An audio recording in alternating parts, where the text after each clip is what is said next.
Hello my dear students, कैसे हो आप? सो स्टूडेंट, आपका चल रहा है chapter number 7 magnificence of trees. Okay, तो बच्चों इससे पहले की जो वीडियो है उसमें हमने देख लिया था। ओके, यहाँ तक पूरा हमने चिपको मूवमेंट के बारे में हमने देखा था। ओके, तो आज जो हम पढ़ने वाले हैं वो है यहाँ से conservation of forest. Okay students, तो बड़े ध्यान से देखिएगा। ओके, देखो आप देख रहे होंगे यहाँ पे मैंने कुछ वर्ड्स को येलो में हाईलाइट कर रखा है। ओके, तो ये इसलिए कर रखा है जिससे कि आप जो है इन वर्ड्स को अपनी जो फेयर नोटबुक है ईवीएस की उसके अंदर हार्ड वर्ड डाल करके लिख सको, है ना। जैसे कठिन शब्द लिखते हैं, हार्ड वर्ड्स लिखते हैं, उनको लिख सको। ओके, तो ये आपको वर्ड लिखने हैं अपनी नोटबुक के अंदर और इन वर्ड्स की जो हिंदी है मैं बताता जाऊँगा साथ साथ। ओके, तो देखिए बेटा, कंजर्वेशन तो पहला ही वर्ड है यहाँ पे कंजर्वेशन। तो कंजर्वेशन क्या होता है? कंजर्वेशन होता है सुरक्षा करना, रक्षा करना। ठीक है, किसकी? ऑफ द फॉरेस्ट, यानी कि जंगलों की रक्षा करना। जैसे पेड़ पौधे होते हैं उनको काटने से रोकना, ठीक है, उनको बचाना। ठीक है, of conservation of forest resources. तो बेटा रिसोर्सेज क्या होते हैं? रिसोर्सेज का मतलब होता है जैसे पानी है, प्लांट्स हैं, मिट्टी है, हवा है। ये सारी जो चीज़ें हैं हमारी प्रकृति में, ये गॉड गिफ्ट चीज़ें हैं, ये अपने आप जो है हमें मिली हैं। ओके, तो ये इस जैसे पेड़ हैं, हवा है, मिट्टी है, पानी है, इनको किसी इंसान ने तो बनाया नहीं है ना। तो ये प्रकृति में पहले से ही मौजूद हैं, है ना। तो इनको बोलते हैं हम रिसोर्सेज, यानी कि अगर इसकी हिंदी अर्थ देखें तो उसका मतलब होता है संसाधन। क्या होता है? संसाधन। ठीक है, आपको लिखने में दिक्कत हो सकती है। ठीक है, मैं एक काम करूँगा, वीडियो फिर लॉन्ग होता है, मैं बार बार लिखूँगा तो इस पर। ठीक है, और मैं इस चैप्टर की जब क्वेश्चन आंसर भेजूँगा तो उससे पहले इसके जो हार्ड वर्ड हैं उनको एक नोटबुक पे नोट करके भेज दूँगा आपके लिए। ओके, तो तब आप नोट कर लेना अपनी फेयर नोटबुक में। फ़िलहाल जो मैं समझा रहा हूँ उस पर ध्यान दीजिए, है ना, तो जो पढ़ रहे हम। तो conservation of forest resources, ancient culture of Rajasthan. Okay, तो बेटा हम राजस्थान के अंदर किस तरह से जंगलों को कटने से बचाया जाता है और कैसे उनको संरक्षित किया जाता है, कैसे उनकी सुरक्षा की जाती है, क्या परंपराएं, क्या प्रथाएं, क्या रीति रिवाज हमारे यहाँ रही हैं उनके बारे में, और वो आज भी हैं रीति रिवाज हैं, उनके बारे में अभी हम पढ़ने वाले हैं। ओके, तो देखो यहाँ पे दो लड़के हैं जो आपस में बातचीत कर रहे हैं। ओके, तो देखिए भंवर, क्या लिख रहा है बेटा? ये भंवर एंड योगीराज, दो लड़के हैं Bhanwar and Yogiraj, went to a fair. Fair मतलब, फेयर का मतलब होता है मेला। जैसे आप भी गए होंगे मेला देखने, है ना। तो ये भंवर और योगीराज दोनों मेला देखने गए थे। वेंट मतलब गए थे। ऑन द नेक्स्ट डे, जब अगले दिन, इन देयर क्लास, जब वो क्लास में थे अगले दिन, they were discussing about the fair, तो वो आपस में फेयर के बारे में बात कर रहे थे, है ना। आप भी करते हो, नहीं करते हो, है ना। जैसे मान लो आज आप मेला देखने गए तो कल आप स्कूल पहुंच करके क्या करोगे? क्लास में बैठ करके या फिर अपने दोस्तों के साथ बात करते हो, नहीं करते हो? अरे मैंने तो ये देखा था, अरे मैंने तो ये देखा था, ऐसे बात करते हो, नहीं करते हो? ऐसे ही भंवर और योगीराज आपस में बात कर रहे थे। तो पहले भंवर बोलता है, आई enjoyed a lot when I visited the fair। क्या कह रहा है बेटा? आई enjoyed, मैंने बहुत आनंद लिया। आई enjoyed a lot मतलब मुझे बहुत मज़ा आया। when I visited, जब मैं देखने गया, the fair मेला, जब मैं मेला देखने गया, of our local folk god। तो बेटा यहाँ ध्यान से देखो, FOLK, ये क्या लिख रहा है? फॉक। इसमें एल साइलेंट है, एल को नहीं बोलेंगे हम, एल की आवाज़ नहीं निकलेगी। FOK फॉक, ठीक है, ऐसी साउंड निकलेगी। एल है स्पेलिंग इसकी FOLK ही है, लेकिन इसको बोलेंगे कैसे? Folk, folk god. तो बेटा देखो, फॉक गॉड का मतलब होता है जो हमारे लोकल जो लोक देवता होते हैं ना बेटा, उनको कहते हैं लोक देवता। मतलब जैसे देखो, आपने देखा होगा जैसे आपके गांव में, ठीक है, आपके गांव के बाहर कहीं ऐसा कोई मंदिर होता है या फिर कोई ऐसी पवित्र जगह होती है जहाँ पे उनके नाम से कोई मेला लगता है। जैसे अगर मैं बात करूँ तो हमारे गांव जो है उसके पास में एक चामुंडा देवी का मंदिर है ना। तो ये क्या है, ये लोकल देवी देवता होते हैं, ठीक है। ऐसे ही ज़्यादातर गांव के आसपास ऐसे जो लोक देवता जो हैं उनके मंदिर वगैरह जो हैं वो पाए जाते हैं। ओके, तो जहाँ पे मेला वगैरह लगता है। ओके, हो सकता है आपके गांव के आसपास या फिर आपके शहर के आसपास, है ना, इस तरह की जो है फोक गॉड हों। I saw a very huge, huge मतलब बड़ा। तो क्या कह रहा है भंवर कि मैं कहाँ गया था, अपने हमारे क्षेत्र के हमारे लोकल जो देवता हैं उन पे जहाँ मेला लगता है वहाँ वो देखने गया हुआ था। आई सॉ, मैंने देखा, a very huge grass land, बहुत बड़ा घास का मैदान। ह्यूज मतलब बड़ा। A very huge grass land, grass land मतलब जो घास का मैदान होता है ना बेटा, उसको कहते हैं ग्रास लैंड। एंड ओरन, अभी ओरन क्या होता है, ओरन देखो, जैसे ओरन का मतलब होता है जो पवित्र जगह होती है जहाँ पे मंदिर वगैरह होता है, जहाँ पे हमारे जो पूजनीय जो देवी देवता जो हैं उनकी मूर्तियाँ स्थापित रहती हैं।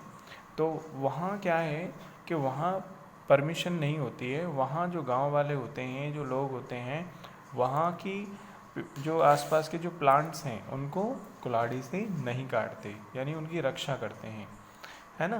तो वहाँ कोई भी व्यक्ति जो है वहाँ पे लकड़ी वगैरह कुल्हाड़ी वगैरह से नहीं काट सकता, है ना। उनको साफ़ सफाई करने के लिए वो अलग तरीका होता है। ऐसा नहीं है कि जैसे पेड़ों को काटते हैं, ऐसा वहाँ नहीं होता है, क्योंकि वो जो हमारे जो लोक देवता होते हैं उनकी पूजनीय, उनकी जो उनका जो स्थान है वो होता है वहाँ पे, और वो जो गांव वाले हैं उनके लिए वो पवित्र जगह होती है ना, ऐसे करके। तो उसको बोलते हैं ओरन, ठीक है। Near the court yard, court yard मतलब होता है आंगन, ठीक है। कोर्ट यार्ड का मतलब क्या होता है, आंगन।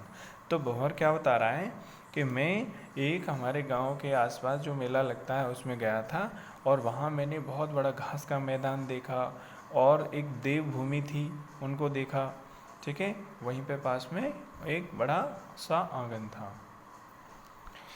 योगीराज बोलता है, what is a grass land, grass land क्या होता है, एंड ओरन, ओरन क्या होता है। तो योगीराज ने पूछा भंवर से कि ग्रास लैंड ओरन क्या होता है। तो भंवर क्या बोलता है, I had seen a lot of trees, मैंने बहुत सारे, अलॉट का मतलब होता है बेटा बहुत सारे।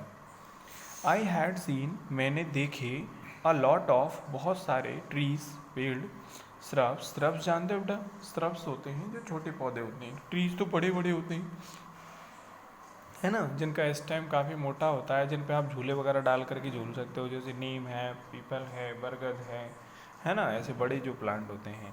श्रब्स कैसे होते हैं, जो छोटे होते हैं, जैसे कि गुलाब का पौधा होता है ना, चमेली होती है ना, ऐसे जो छोटे होते हैं, है ना, ज़्यादा हाइट नहीं होती है उनकी, जो झाड़ियों टाइप के होते हैं ना उनको बोलते हैं shrubs.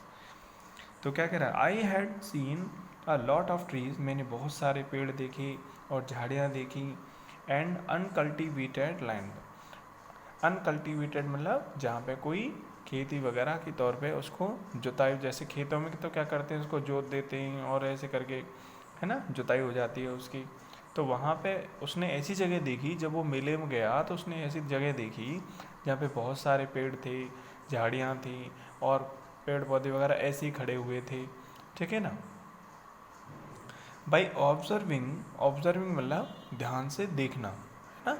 By observing the trees and shrubs, तो उन पेड़ों को और श्रब्स को ध्यान से देखने पर ऐसा लग रहा था, आई कैन अंडरस्टैंड, तो मैं समझ रहा था, क्या समझ रहा था, that they are not cut with an axe here, मतलब उनको कुल्हाड़ी से जो है नहीं काटा गया है वहाँ पे।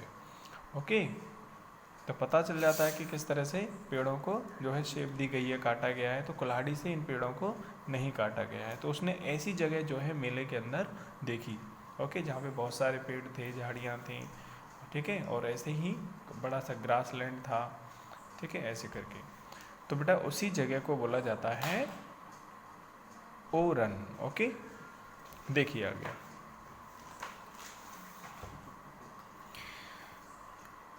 योगीराज बोलता है हाउ डू यू नो, आप कैसे जानते हो। नो मतलब जानना, नो का मतलब क्या होता है, जानना, ओके।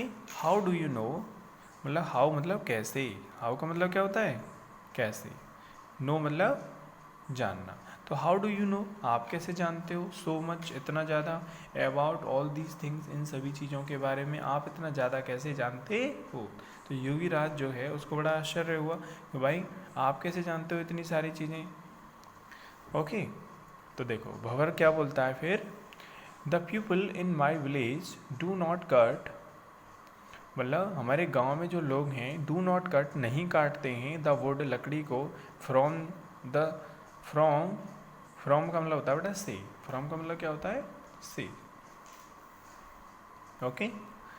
तो वो हमारे गांव के जो लोग हैं वो लकड़ी नहीं काटते हैं, कहाँ से, from such type of land, इस तरह की जो ज़मीन होती है वहाँ से पेड़ नहीं काटते हैं, ओके।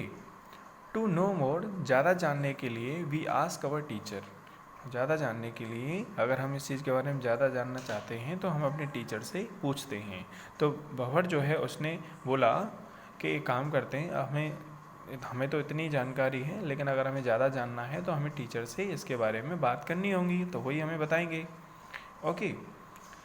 तो देखो योगीराज जो है फिर टीचर से बात करता है वो, और पूछता है अपने टीचर से, sir please tell us, please हमें बताओ about the grass lands and orans, grass land और ओरन क्या होते हैं इसके बारे में प्लीज़ हमें कुछ बताओ। तो टीचर बोलता है बेटा, डियर स्टूडेंट्स, प्यारे बच्चों, द कम्युनिटी अवेयरनेस, बेटा कम्युनिटी क्या होता है, कम्युनिटी होता है जैसे समाज होता है, लोगों का ग्रुप होता है ना। समाज जो होता है वो किसी एक इंसान से तो बनता नहीं है, जैसे गांव के लोग होते हैं आपस में मिलजुल करके, है ना, एक कम्युनिटी बनाते हैं, एक समुदाय बनाते हैं, है ना, यानी ग्रुप ऑफ पीपल्स, ओके, यानी समुदाय, ओके, उसको बोलते हैं कम्युनिटी, है ना। जैसे गांव में जैसे कोई प्रोग्राम होता है तो सभी लोग इकट्ठे होकर के, है ना, हेल्प करते हैं एक दूसरे की, नहीं करते हैं, है ना, तो वो है कम्युनिटी एक तरह की। तो और अवेयरनेस का मतलब होता है बेटा जागरूकता, ओके, यानी कि लोग जो हैं वो अवेयर हैं, वो जागरूक हैं, okay.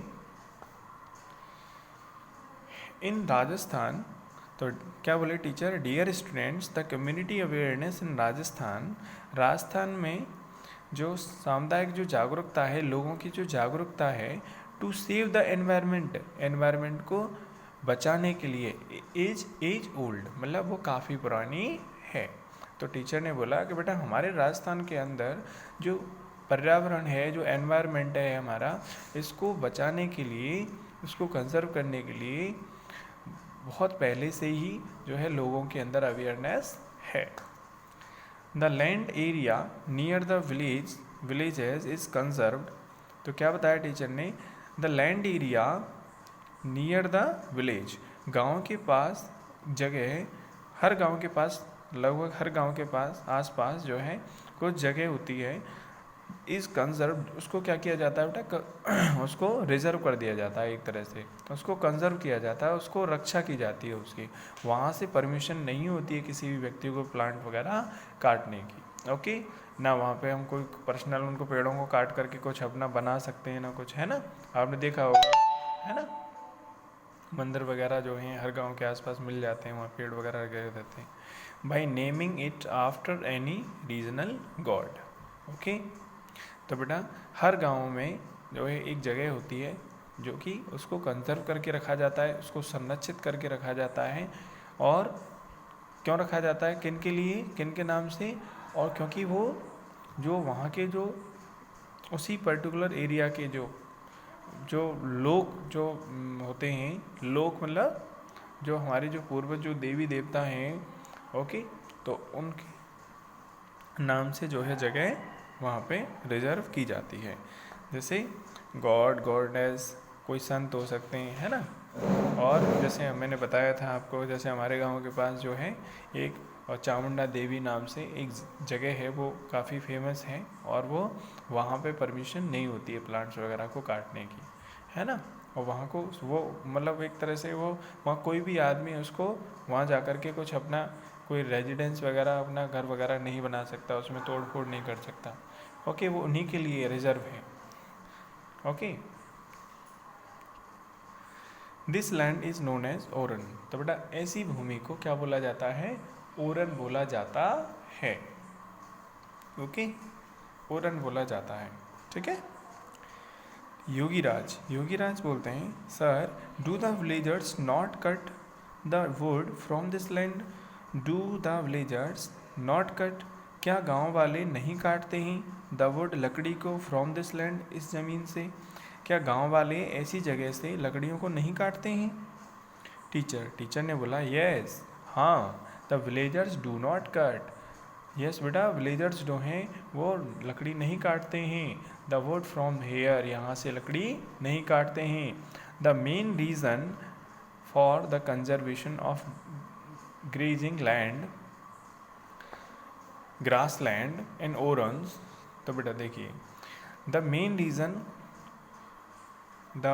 Reason for the conservation of grazing land, grazing land कौन सी होती है बेटा? जहाँ पे पशु वगैरह को चराया जाता है ना, उसको कहते हैं ग्रेजिंग लैंड। और ग्रास लैंड, घास के मैदान। ओरन जो है मैंने आपको बता दिया, जो देवभूमि होती है हमारे, है ना। तो उनको कंजर्व करने का जो मेन कारण है, द मेन रीज़न जो है वो क्या है?